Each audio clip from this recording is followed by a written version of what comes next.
Buenas tardes, bienvenidos a una nueva emisión de Políticas Públicas 2030. Este programa está en su tercer año consecutivo de emisión y con un éxito, sobre todo en lo que es la llegada al sector salud en la Argentina, muy importante. Y bueno, hablar del sector salud es hablar de crisis, es hablar de cambiar de modelo. Bueno, lo dejo ahí picando. Ahí lo veo a doctor Miguel Ángel Secchi y al doctor Neira.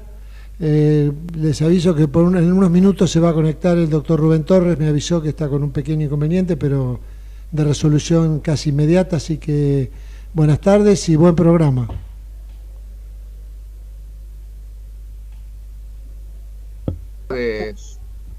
Horacio, gracias por tu tarea de producción, que siempre resaltamos, ya cumpliendo nuestro tercer año de trabajo continuo a través de esta radio. El trabajo de producción que es no solamente durante el programa, sino antes y después, porque se transmite en vivo de 15 y 6 horas los días jueves, pero luego se sube a todas las redes sociales de todo el país, cumpliendo nuestro objetivo y motivación, que es que todo el sistema de salud del país esté conectado, interesado y realizando las preguntas del caso. Bueno, como siempre, mi orgullo personal y profesional de presentar a Jorge Alberto Neira, miembro de número de la Academia Nacional de Medicina.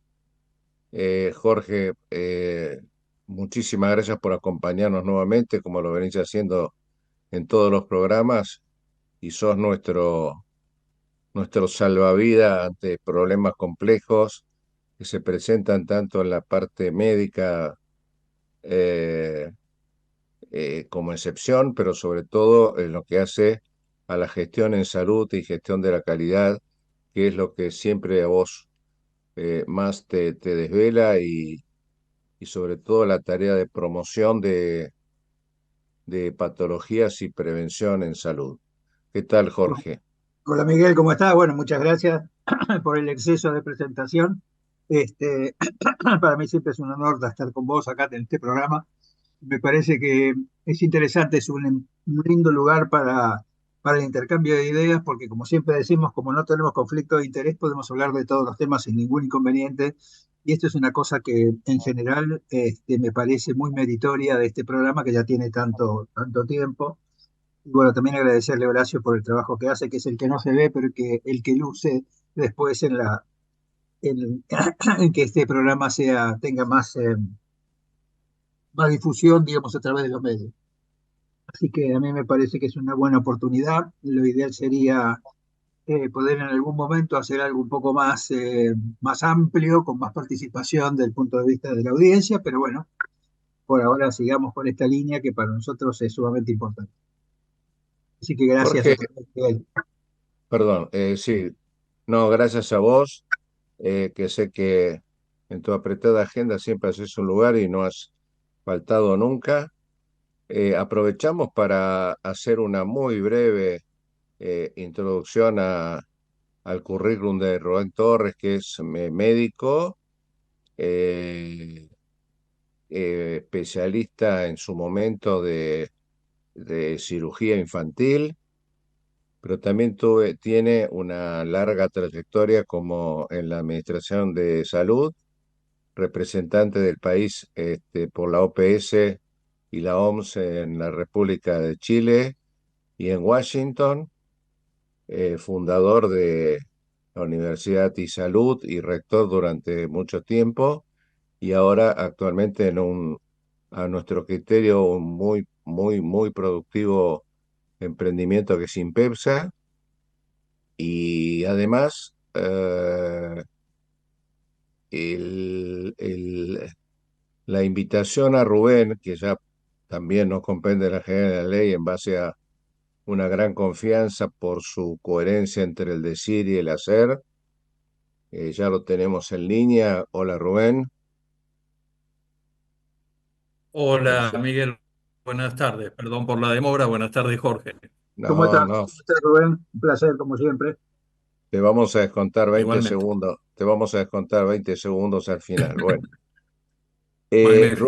Rubén, ¿por qué no le damos la palabra un minuto a Jorge que nos explique a ver cómo él ve así a grandes rasgos la situación actual por la cual debemos recurrir a vos, como lo hacemos muy a menudo, pero creo que es una situación compleja, difícil, yo le llamo interdisciplinaria, tanto de contexto país como de contexto sistema de salud. Jorge, Bueno, gracias. Bueno, Rubén, un placer, como siempre, tenerte acá. Eh, yo creo que el grave problema que tenemos ahora, digamos, tiene que ver con el desbalance que se ha generado, digamos, en estos inconvenientes de financiación con respecto a lo que significa el salario de los profesionales. Esto está generando algo que ahora quizás se ve en sus inicios, pero que creo que va a tener repercusiones muy importantes. Yo le comentaba a Miguel el otro día, estuve en el Congreso Mundial de Nefrología, que me invitaron, digamos, como representante del Consejo de Certificación para hablar del tema de la especialidad en nefrología. La especialidad de nefrología se va a achicar un 30%, es decir, los especialistas en nefrología van a ser un 30% menos porque en general lo que suele pasar es que los salarios de los profesionales están en baja, los cursos que se hizo un relevamiento, hizo un muy buen estudio la Sociedad Argentina de Nefrología a través de Alicia Marín y Javier Robaina sobre las carreras de especialistas en todo el país, y hay una franca disminución de los argentinos en el curso. Mayoritariamente los cursos están poblados por personas de otros países, sobre todo de Latinoamérica, que vienen a hacer la, la especialidad porque les sale más fácil hacer la especialidad en este país, además de la calidad académica que este país tiene. Pero una vez que terminan la especialidad, a diferencia de lo que pasaba antes, se van inmediatamente a su país porque los salarios en su país son más altos. Y de los pocos argentinos que están haciendo la especialidad, algunos también se van porque, como ustedes saben, en países latinoamericanos, usando la cordillera, y esto pasa en Mendoza con bastante frecuencia, es mucho más redituable ser médico en Chile que en Argentina. Esto me parece que tiene que ver porque además el mismo inconveniente lo tienen los cardioncólogos intervencionistas. Hoy no hay inconvenientes con el insumo de material, pero sí hay inconvenientes con el recurso humano, porque el recurso humano, por lo que le pagan, no le conviene desarrollar la especialidad, con lo cual también ahora, antes el problema era, no me podían poner el STEM porque no había STEM. Ahora el problema es, tengo el STEM, pero no te lo puedo poner porque no tenemos especialistas, ¿no? Parece que es una cosa que se reitera. Y esto como está asociado, digamos, a que el costo, digamos, de la salud en cuanto a medicamentos, en cuanto a insumos, corregime vos, Rubén, que tenés datos más fidedignos, pero está alrededor del 50% del total del gasto. Y el recurso humano está alrededor del 6, 7, 8% del total del gasto, con lo cual hay una desproporción muy grande, eh, y me parece que esto atenta, digamos, contra la calidad de atención médica. Una cosa interesante, en una de las reuniones que hicimos con Conra, invitamos después a Jorge Coronel al programa, y estuvimos con Jorge Coronel y con el presidente de ARBA. ARBA es la Asociación de Anestesia y Reanimación de Buenos Aires, que son los anestesiólogos, digamos, de Buenos Aires, del capital y conurbano. Y lo interesante es que es la profesión que mejor salarios tiene con respecto a sus profesionales. Y llamativamente hay un dato que es muy interesante. Nosotros ahora estamos haciendo la entrega de diplomas en el Consejo de Certificación en el mes de julio, y certificaron 2.700 anestesiólogos. Y uno entiende por qué, porque el anestesiólogo, que tiene un salario aceptable, porque tiene su defensa del salario, se da cuenta de la importancia de la calidad de atención médica, y eso es lo que hace la FAR, que es la Federación Argentina de Asociaciones de Anestesia y Reanimación, que justamente lo que hace es enfatizar la importancia de la certificación profesional. Claro, esto no le pasa a otros profesionales, porque cuando un profesional tiene que certificar y revalidar, para hacer cursos tiene que pagarlos, en general no tiene lucro cesante. El lucro cesante es o tomarse las vacaciones para hacer el curso, o pagarle el espacio que ellos tienen de trabajo a otro profesional. y esto atenta, digamos, contra todo lo que tiene que ver con la calidad de atención médica.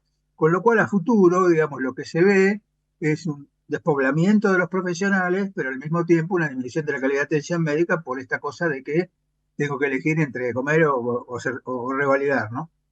Eh, y a mí me parece que esto es problemático porque, digamos, si no se hace una modificación del sistema, como vos venís proponiendo hace tanto tiempo, Rubén, me parece que vamos a directo, esto es casi la tormenta perfecta. No sé si coincidís con lo que digo, ¿qué te parece, Rubén? Me gustaría escucharte vos. Sí, absolutamente, absolutamente coincido, Jorge, y lo hemos charlado muchas veces. A ver, vos pusiste sobre la mesa uno de los graves problemas que aqueja al sistema en su conjunto, que es el de los recursos humanos en su totalidad y que tiene que ver con su Absolutamente. formación, con sus condiciones laborales, que no son solamente las salariales, sino que tienen que ver con un montón de situaciones que están relacionadas con esto y que están teniendo repercusiones fuertes, como vos mismo manifestaste, migración de profesionales por un lado, dificultades enormes en muchas provincias para contratar profesionales para algunas especialidades por incluso una competencia con el medio privado. Entonces, esto es claramente uno de los problemas. Y yo lo quisiera enmarcar en, a ver, suelo repetir y lamento ser aburrido en esto, pero a ver, los precios relativos de la medicina prepaga parecen ser desde hace varios meses, no varios meses, años diría, el motivo central de los problemas del sistema de salud. Pero Sí, hay un silencio cerrado, y que no claro. es solo de este gobierno, un silencio cerrado sobre los problemas verdaderos, los cuales muchos se han agravado fruto de una crisis persistente y de una situación macroeconómica que desde hace varios años aumenta el deterioro del nivel de calidad y distribución de la cobertura. A ver, vos marcaste uno, el problema de los recursos humanos. Es decir, acá se habla de precios relativos y se garantiza ingresos a determinados sectores. Nadie se ha preocupado por garantizar ingresos en ese marco de precios relativos a los profesionales de la salud, a los trabajadores de la salud y demás. A ver, un ejemplo de lo que pasó estos días. Todos conocen, salió un documento de la UAS en el cual anunciaba la dificultad para el cierre de 5.000 clínicas en la Argentina. Más allá de que el número sea ese o no, es evidente que muchas de las clínicas en Argentina están en situaciones comprometidas. Ahora, yo me permito recordar, yo era funcionario hace 22 años atrás cuando se decretó la emergencia sanitaria. Han pasado 22 años y seguimos en emergencia. Cuando uno de los núcleos centrales, claro, cuando Somos el uno de los único, núcleos Rubén, somos el centrales único del caso, problema, somos el ¿cómo? único Perdón. caso, que somos el único caso de emergencia crónica. Sí, de una emergencia de 22 años, suena risible, pero Sí, es lamentable y habla de la poca importancia que el sector tiene para las decisiones políticas. Porque, a ver, la solución de este problema pasa claramente por el tema de, a ver, de poner claridad, transparencia y normas aceptables para las condiciones fiscales y tributarias de las clínicas. Bueno, esto es un tema que no tiene que pasar 22 años. Cualquier gobierno, es decir, que se aboque a esto, lo resuelve en un par de meses, con mucha suerte, ¿verdad? Y a partir de allí comenzamos un nuevo episodio de funcionamiento. Pero me parece que, bueno, ya tenemos dos de los problemas. Vos me decías, Miguel, que hiciera una enumeración. Bueno, ahí tenemos el de los recursos humanos que planteó Jorge con toda claridad, el tema de las dificultades en los precios relativos, los ingresos y los egresos de las clínicas y sanatorios, el problema de la atención pública. A ver, fruto de esta crisis persistente, y quiero aclarar, como lo hago siempre, no estoy hablando de este gobierno, ¿eh? estamos arrastrando una crisis macroeconómica que lleva muchísimos años en Argentina. Y esta crisis macroeconómica ha arrastrado a una reducción de los presupuestos fiscales que ha afectado al sector público sanitario en muchas de las provincias que son las responsables de prestar la atención sanitaria al público sin cobertura. Y esto sucede, esta reducción de presupuestos, cuando además hay un aumento, digamos, de la demanda en esos hospitales públicos, fruto de, por un lado, personas que pierden su cobertura de medicina prepaga, fruto de que muchas obras sociales, por razones de bajos salarios, de dificultades en los ingresos, no pueden cubrir prestaciones y la gente con muchísima lógica, porque le corresponde y tiene el derecho, recurre al hospital público. Es decir, que se da una combinación fatal, digamos, en el tema de disminución de presupuestos por un lado y aumento de la demanda por otro lado. Creo que todos conocen esto. Vos, Jorge, sé que trabajás en un hospital del conurbano muy Sí, sí, importante, sí. donde se debe ver claramente este aumento de la demanda, digamos, de servicio, ¿no? Sí, ahí te quería hacer un comentario porque cuando yo vi el tema ese de las 5.000 clínicas, ¿no? Que están en situación, digamos, compleja desde el punto de vista económico, tampoco hay claridad en cuanto a qué tipo de medicina pretende tener Argentina, porque a mí me parece, justamente, yo no trabajo en el hospital, pero sí que trabajé, digamos, hice un programa, un proyecto en el hospital, que la verdad que fue una experiencia para mí muy buena, en el hospital de Cuencalta, que es que el hospital como prestador de la seguridad social con una complejidad interesante, ¿no? Que a veces, si uno lo compara con las clínicas de baja complejidad, digamos, que hay en la zona, uno dice, bueno, estas clínicas de baja complejidad tienen que existir, que viven de acuerdo a presupuestos magros que consiguen con el PAM y que consiguen que no les alcanza, que saben que no les alcanza, y que entonces empieza, digamos, el tema de limitar lo que se le da a los pacientes. Esto es un replanteo que sería interesante hacer cuando alguien se ocupara del programa de salud, porque como vos bien decís, esto no es una cosa que se hace mejorando, regulando la medicina prepaga o, digamos, haciendo una receta electrónica. Que yo entiendo que la receta electrónica es algo que es útil por el tema del registro, por la cantidad de cosas, pero me parece que hay temas más prioritarios como estos, donde hay que ponerse a discutir. El otro día leí que van a bajar el subsidio de algunas obras sociales. No, no sé exactamente cuáles, quizás vos que tenés más información seguramente nos puedas aclarar un poquito esto. Digamos, ¿qué significa bajarle el subsidio y qué va a pasar con esas obras sociales, digamos, ¿no?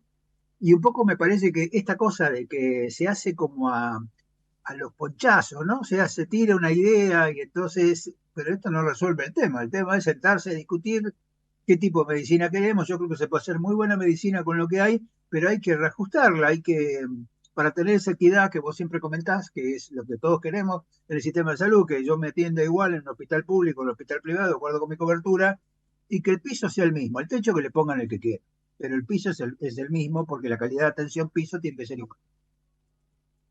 Así que no sé cómo.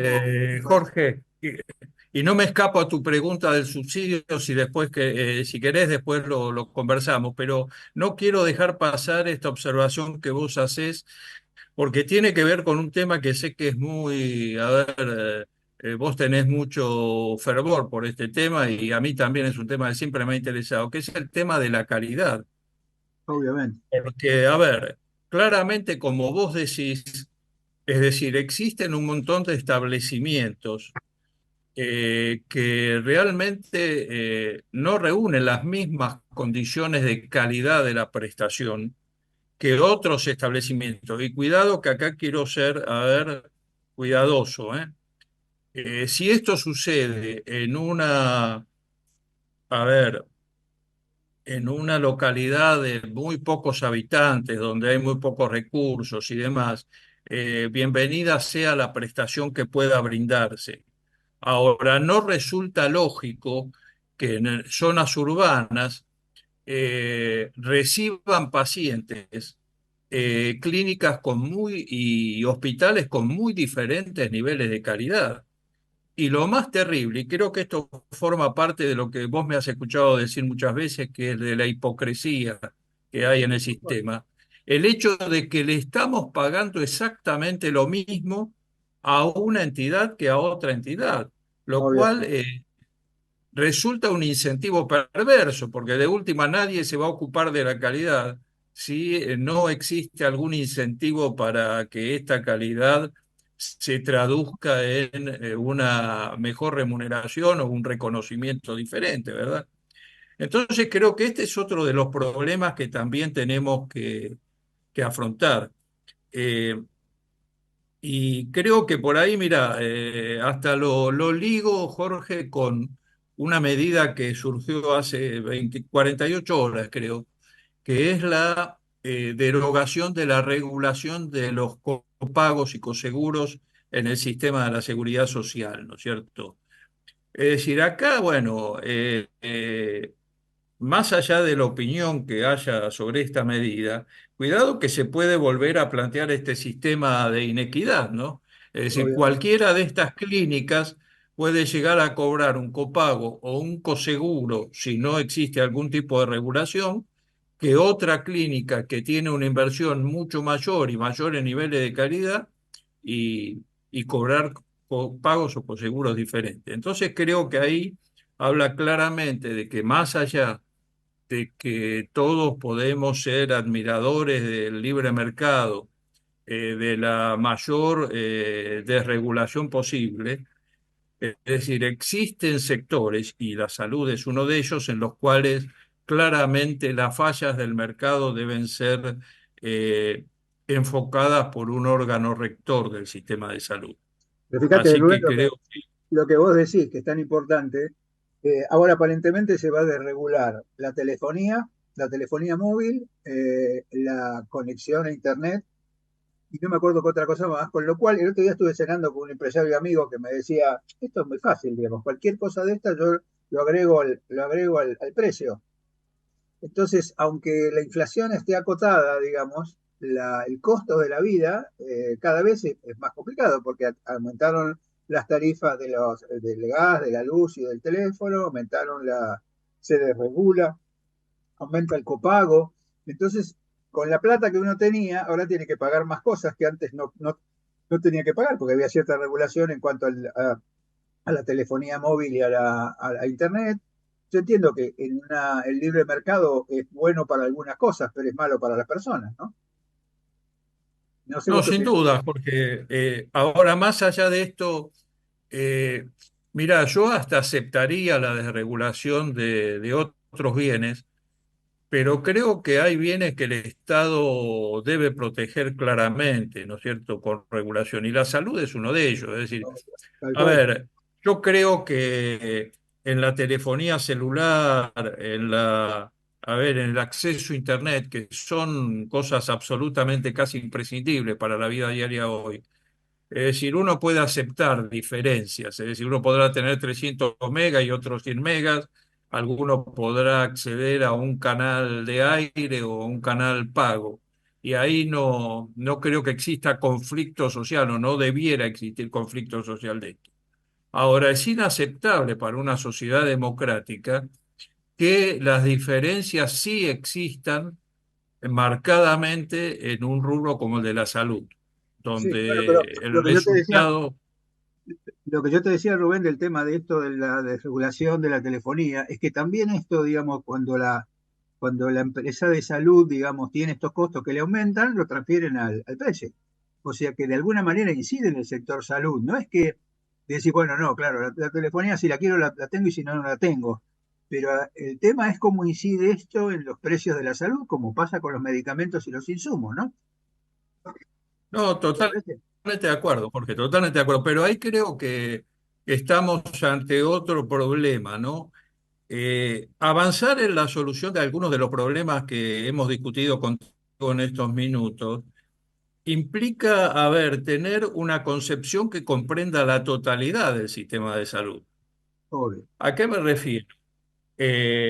A ver, em, la primera pregunta que debiéramos hacernos y que debe hacerse la autoridad rectora es hacia qué sistema avanzamos. ¿Cuál es el modelo sanitario que planteamos? Si uno lo observa hoy, a ver, por las medidas que se están tomando y demás, uno podría inferir, ¿eh? Y esto es una apreciación personal, que por ahí se está actuando exclusivamente sobre el sistema de los seguros privados, Claro. lo cual implicaría que tal vez el modelo sanitario que se plantea es el de un libre mercado de la salud, similar al de, por ejemplo, los Estados Unidos, que es paradigmático en este sentido, ¿verdad? Que no tienen A los mejores, pesar que de no que tienen está. los mejores indicadores, ¿no? Exactamente, y a esto me refiero. Entonces, creo que la primera medida que una entidad rectora tiene que decidir es hacia qué modelo vamos, y en función de ese modelo tomar las medidas que fueran necesarias. Y vuelvo sobre este tema. En esa visión global, en esa visión ampliada, que permita solucionar estos problemas, me da la sensación que por razones culturales, por razones de acervo, por razones de la percepción social, en Argentina la salud está considerada como una protección que debe brindar el Estado, más allá de que estemos de acuerdo o no ideológicamente con este tema. Entonces, si esta es la situación, la preocupación principal debiera ser, si estamos de acuerdo con ese modelo, en mejorar la atención pública para Absolutamente. aquellos que no tengan cobertura. Y además para ofrecerla también a aquellos que tengan cobertura, y que la cobertura de seguros sea una elección individual. Es decir, Absolutamente. porque yo quiero alguna amenidad diferente, digamos, para mi atención, pero que la calidad sea homogénea para el conjunto de los ciudadanos. Y creo que, en mi opinión, esa debiera ser el norte que oriente las políticas sanitarias en el país, ¿no es cierto?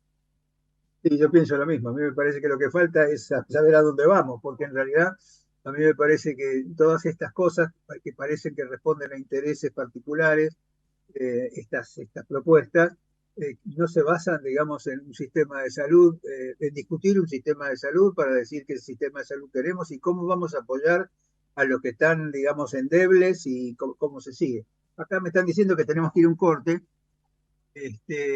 Y tengo como 6 o 7 comentarios de Roberto Borrone que me gustaría hacerte después, después de la pausa, si te parece, Rubén. Con mucho gusto, con mucho gusto. Entonces vamos al corte, Miguel, ¿te parece? Está muteado, Miguel. Vamos al corte y quedaría pendiente un comentario de Rubén por el tema de la última resolución de que vos le preguntaste Sí, sobre los subsidios a las obras sociales. sobre los subsidios. Y después pasamos a los temas siguientes. Exacto. Bueno, nos En vamos y en un volvemos minuto un volvemos. ratito.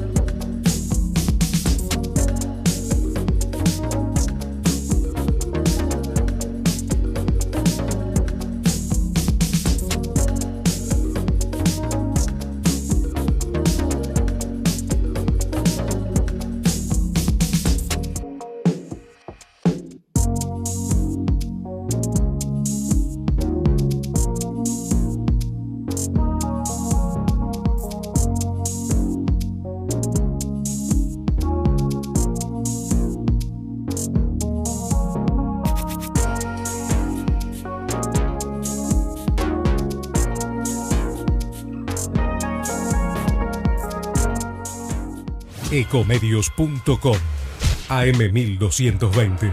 Estamos con vos. Estamos en vos. American and Merit Hoteles. Primera cadena hotelera argentina. 3, 4 y 5 estrellas. Más de 20 destinos de Argentina y el Cono Sur. Aprovecha el código promocional Puro Branding con el 10% de descuento para los hoteles American Córdoba Park, American Executive Córdoba, American Buenos Aires Park, Merit San Telmo y American Executive Mendoza Hotel hasta fin de año. No válido para fines de semana largos. American and Merit Hoteles. Informate en ecomedios.com. Seguinos en TikTok, @ecomedios1220.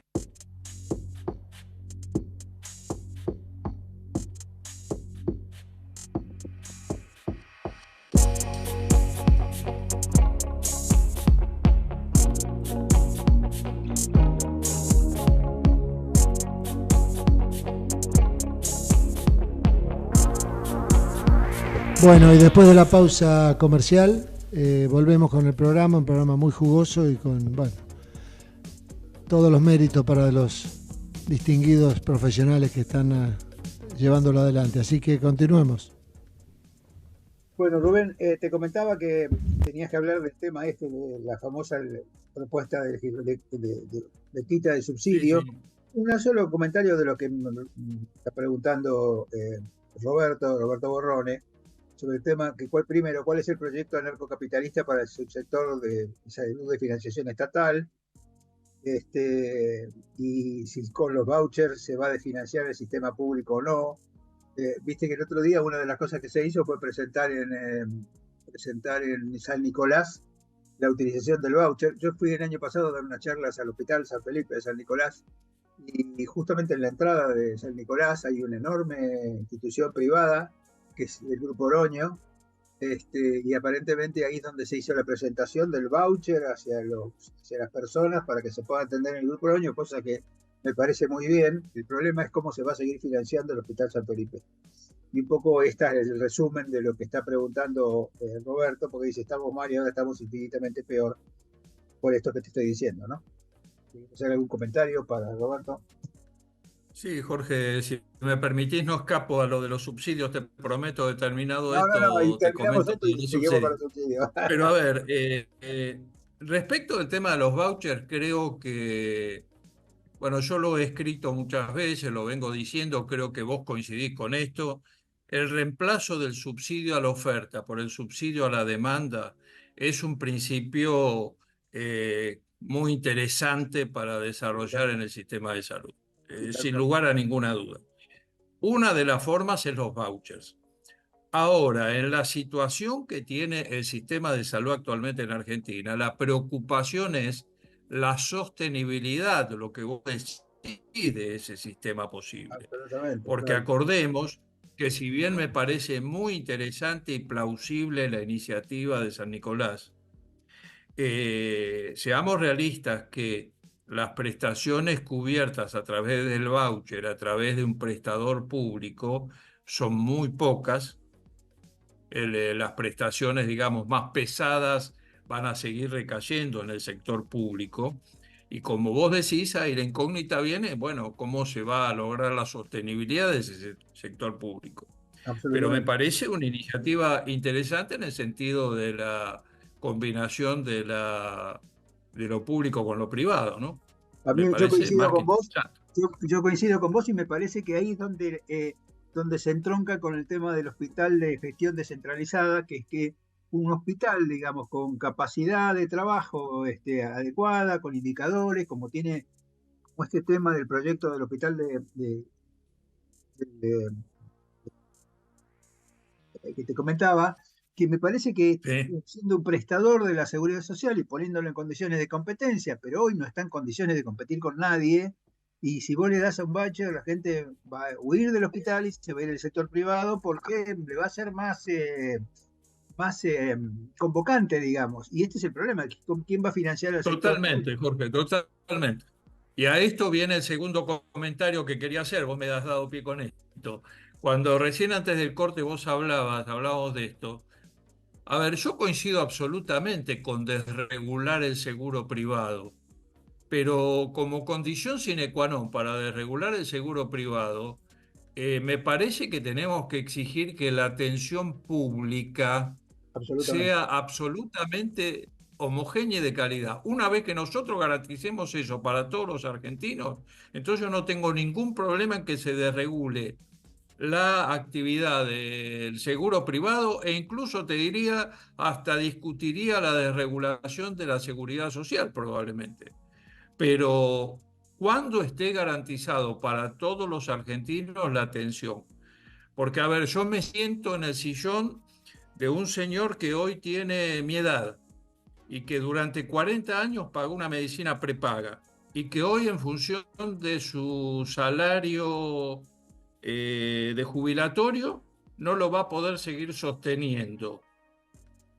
Ese señor que hizo un aporte muy importante a ese sistema, hoy va a quedar eliminado de ese sistema y va a tener que ser absorbado por un sector público que no le va a ofrecer las mismas condiciones probablemente. Absolutamente. Entonces creo que ahí es donde el Estado debiera tener alguna intervención más inteligente probablemente. Sí, Y voy sí. a responderte lo de los subsidios para no quedar en deuda contigo, Jorge. A ver, hace unos días salió una resolución de la Superintendencia de Servicios de Salud en la cual se suprime o se cambian, perdón, las condiciones del subsidio llamado SUMA, Sistema Único de Mitigación de Asimetría, o Subsidio Único de Mitigación de Asimetría.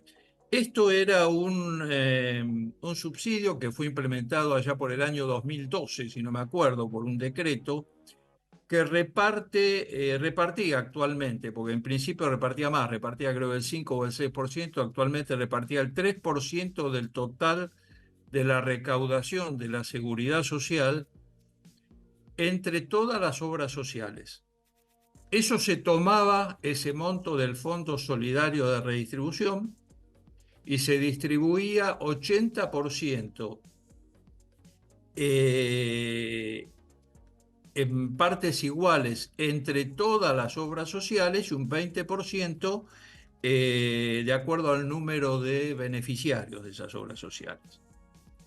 Yo desde hace muchos años vengo advirtiendo, incluso si alguno ha tenido la desgracia de leer mi libro Mitos y Realidades, en Mitos y Realidades yo le dedico 2 o 3 páginas de este tema. El Sí, sí. subsidio SUMA, tal cual estaba implementado, no mitigaba ninguna asimetría, todo lo contrario. Es decir, nosotros en el libro ahí ponemos un ejemplo, es decir, aumentaba la inequidad. Claro. Doy un ejemplo. A ver, el caso de 2 obras sociales que tienen muchísimos beneficiarios y que además tienen salarios más bajos. Caso, por ejemplo, de OSECAC y de Unión Obrera de la Gastronómico. Construcción. La boca. O gastronómicos, cualquiera de las dos que vos quieras.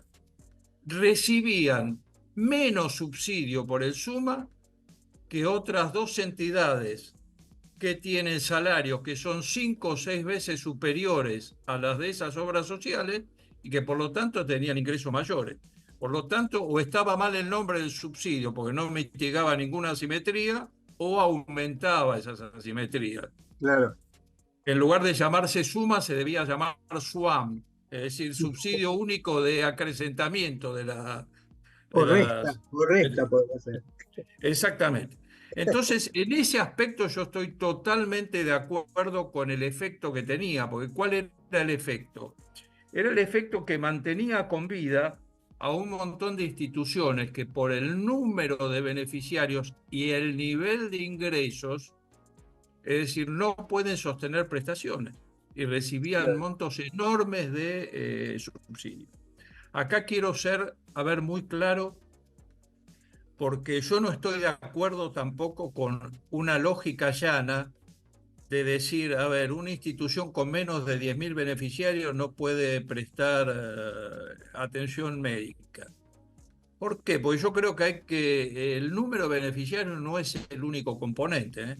El otro componente es cuál es el ingreso de esos beneficiarios. Claro. Porque, a ver, entre las obras sociales de menos de 5.000 beneficiarios, vos tenés algunas obras sociales de personal de dirección que tienen salarios muy elevados y que por su nivel de ingresos pueden sostener prestaciones adecuadas. Entonces hay que ser muy cuidadoso en esta situación. Muchas de estas entidades se han visto perjudicadas ahora con esta medida. pero globalmente creo que la decisión de que el Zumba se distribuya de una manera diferente la comparto absolutamente. Creo que para terminar de perfeccionarla se debieran tomar dos medidas más. Una es esta que menciono, que acabo de mencionar, que es dilucidar bien aquellas instituciones que por su número pequeño de beneficiarios y bajos ingresos realmente no tienen condiciones como para poder sostener prestaciones. Y estas me parece que debieran ir a una fusión o una coordinación con otras obras sociales.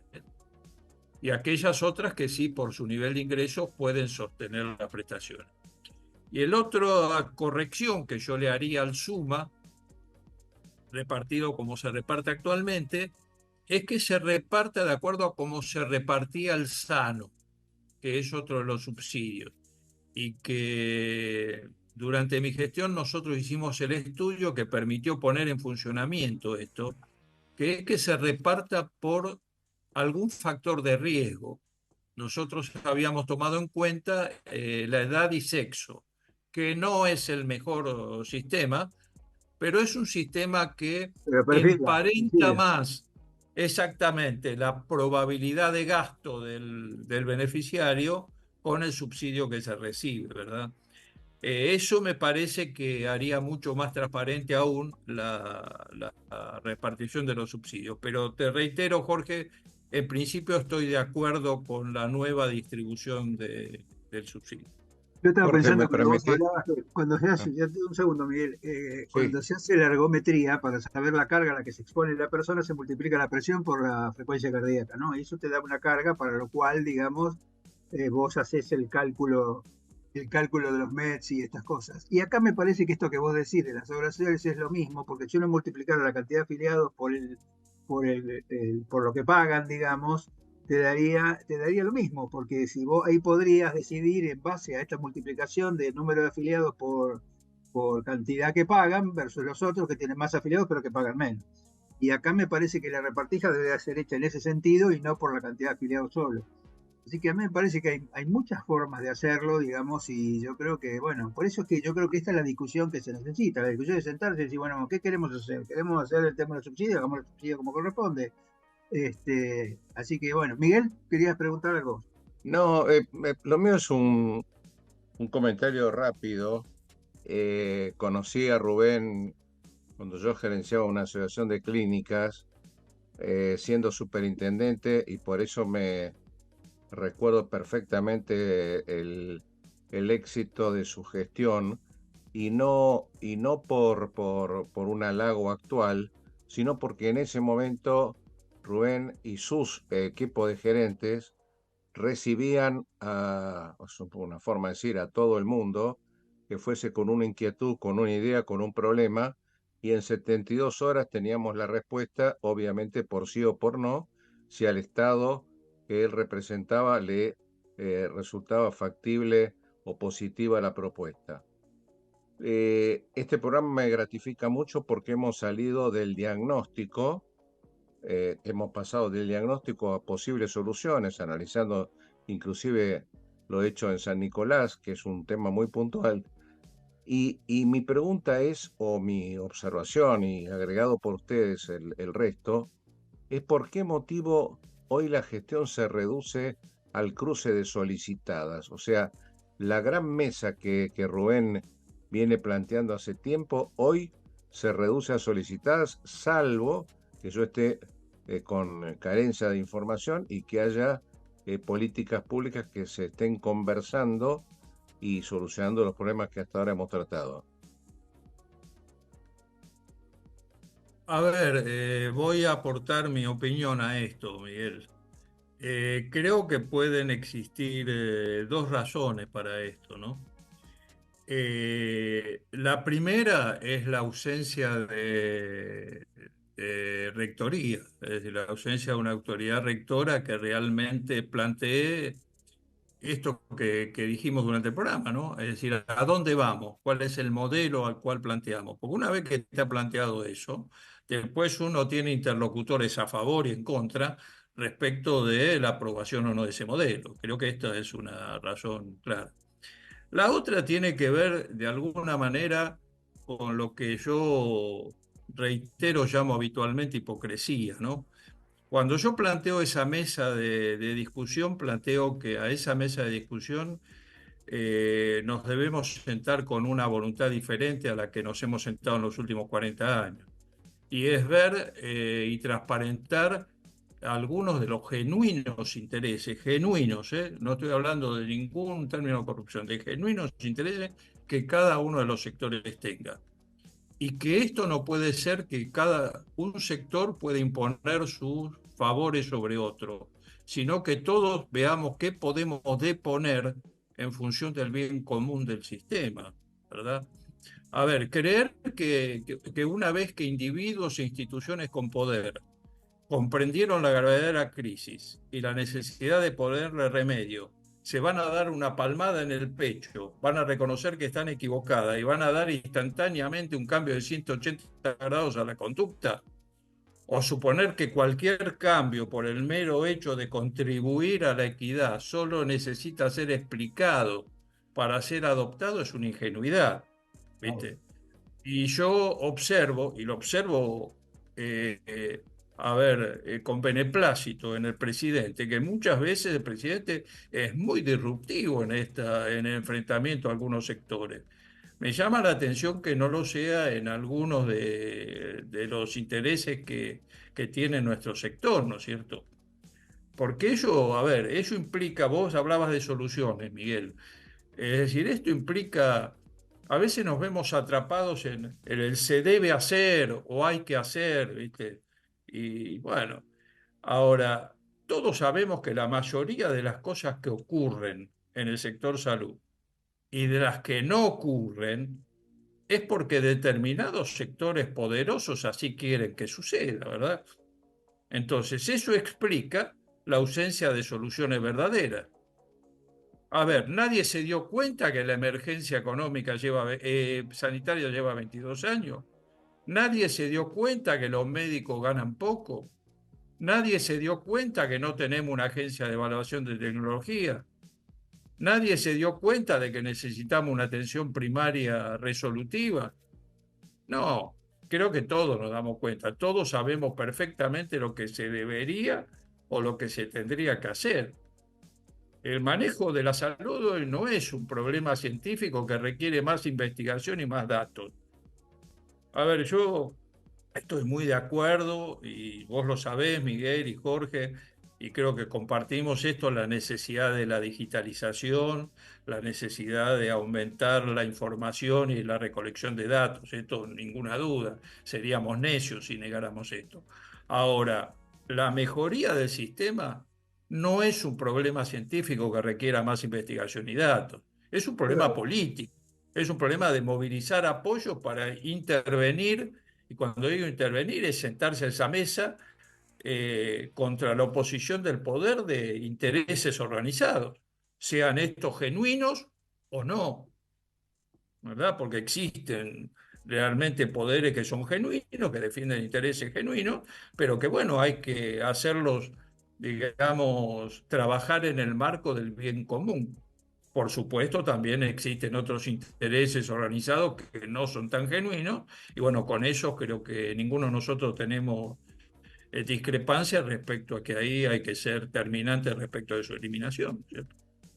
Rubén, dos cosas. Una Pero que comenta Roberto, que dice que los sistemas de salud que tienen mejor calidad habitualmente se basan en sistemas públicos y que estos sistemas públicos no están desregulados, como diciendo que se puede obtener salud de buena calidad en sistemas no desregulados. ¿Quieres hacer algún comentario con esto? Jorge, no te entendí. ¿Cómo es el planteo de Roberto? Porque no lo El escuché. planteo es que en aquellos lugares que tienen sistemas de salud con calidad, digamos, muchas veces la base de tentación es el sector público y que ese sector público no está desregulado. ¿Cómo ves esta situación, digamos, ¿no? Supongo yo que se debe referir a los programas europeos, sobre todo los de Suecia o Noruega, que tienen sistemas basados, o España incluso, ¿no? Que tienen sistemas basados mayoritariamente en el sector público. A ver, yo le voy a responder al amigo Roberto con el ejemplo de lo que está pasando en el mundo, ¿no? La experiencia internacional en este aspecto. Al revés, yo plantearía, ¿existe algún sistema en el mundo basado en seguros privados exclusivamente que haya conseguido cobertura universal? La respuesta es no, no existe ninguno. Sí coincido con Roberto en que los países que han alcanzado cobertura universal lo han hecho a través de sólidos sistemas públicos. Ahora, ahí sí podemos entrar a discutir dentro de los sistemas públicos los grados de desregulación que esos sistemas pueden tener. Porque, a ver, vos tenés un sistema público muy estricto y muy cerrado, no desregulado, como podría ser Cuba, por ejemplo, o como podría ser el National Health Service, en el cual vos tenés una implementación fuerte. Pero cuidado que vos tenés sistemas públicos muy exitosos en los cuales la participación del sector privado es muy importante. El caso de Canadá. En Canadá el financiamiento es eminentemente público y la prestación es eminentemente privada. Entonces, allí es donde juega el papel del Estado como rector en distintos grados de desregulación. Pero sin lugar a dudas, reitero, es decir, no existe ningún ejemplo de sistema de cobertura universal en el cual no haya un papel preponderante de la atención pública. Rubén, y la otra cosa que te quería preguntar por estos últimos minutos que nos quedan 6, y me parece que es un tema importante. Hace poco salió un artículo con respecto a una publicación del INDEC que dice que la industria farmacéutica incrementó 361,7% sus ingresos con respecto a 2023 en nuestro primer trimestre, ¿no? Te estoy hablando. Y que eso fue 39,5 en la facturación de medicamentos de producción nacional y 413,4 en la reventa local de medicamentos importados, mientras que las exportaciones de productos argentinos crecieron 534,9%. Y a mí me parece que si uno suma esto, el tema de los insumos médicos, porque esto es solamente industria farmacéutica, la industria de insumos médicos, esto es un costo muy grande para el sistema de salud y que el sistema de salud no sé si está en condiciones de absorber estos costos, sobre todo me refiero a los prestadores y a los financiadores, si están en capacidad para absorber estos costos que siempre van en desmedro del paciente primero y del profesional prestador, el profesional de la salud que lo atiende después, ¿no? Me gustaría escucharte. Sí, a ver, ahí yo tengo una mirada, a ver, sobre este tema desde dos puntos de vista, Jorge. Uno, el artículo ese que yo leí, que creo que es el mismo que vos planteás, habla sobre el volumen exportador de la industria farmacéutica nacional, Sí, ¿verdad? uno es el volumen exportador que dice que es el 500%, más o menos, Ajá, y otro es los ingresos de la medicina, exacto, de de la farmacéuticos, industria justamente, farmacéutica. de la industria farmacéutica que es de 320% en el primer Bueno. trimestre de este año comparado con el año pasado. Perfecto. Mi primera visión es sobre el aspecto exportador, lo cual habla de que estamos hablando de un sector que en Argentina tiene muchísima importancia desde el punto de vista de su calidad, de su capacidad exportadora y de una cosa que Argentina necesita, que es el ingreso de divisas por exportación de, no de commodities, sino de productos con valor agregado. Y creo que ahí la industria cumple un papel magnífico en este sentido, ¿eh? Absolutamente, y estamos de El acuerdo. otro aspecto es el que vos planteás, que es el de, bueno, la sostenibilidad de los costos. Y ahí creo que juegan papel varias cosas. Primero, otra vez la ausencia de rectoría del Estado. Y también yo te diría, Jorge, y creo que vos lo compartís conmigo esto, también los médicos tenemos que hacer un esfuerzo en este sentido, ¿verdad? Es decir, los países que tienen sistemas de cobertura universal tienen vademecums acotados, muchos más acotados que el que tiene la Argentina. no tienen una libertad prescriptiva del volumen que tiene la Argentina. ¿A qué me refiero? En Argentina, un señor que es pediatra puede recetar un hipnótico, por ejemplo. Y vos sabés que esto no corresponde, es decir, que hay que trabajar sobre el tema de la prescripción. Sí, sí. Hay que trabajar también sobre el adecuado uso de los medicamentos, que muchas veces los propios médicos nos vemos sometidos por presiones de los pacientes y del mercado eh, a hacer prescripciones que no son las que corresponden.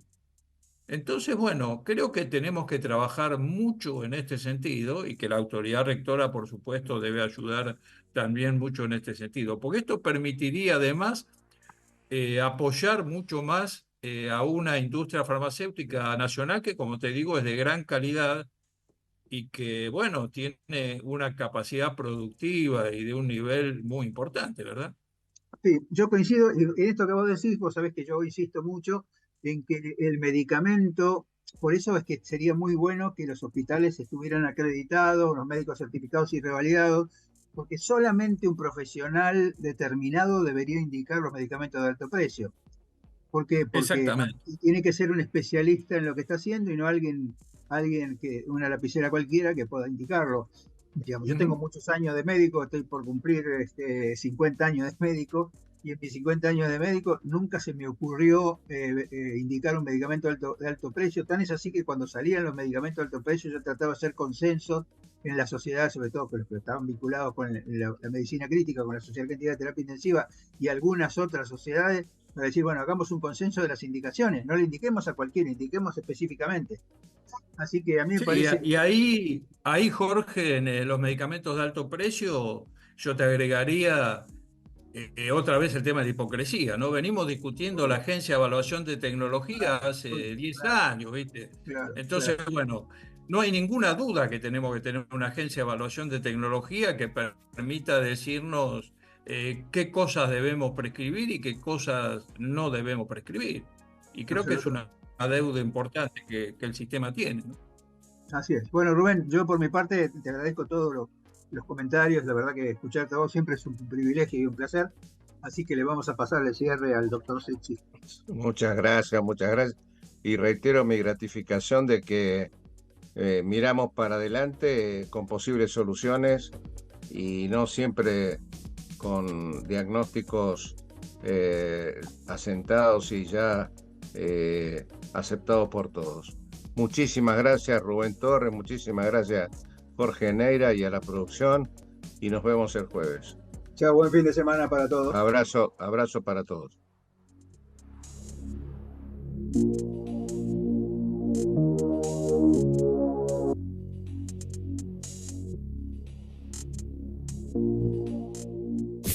Desde Buenos Aires, transmite LRI 224, AM 1200.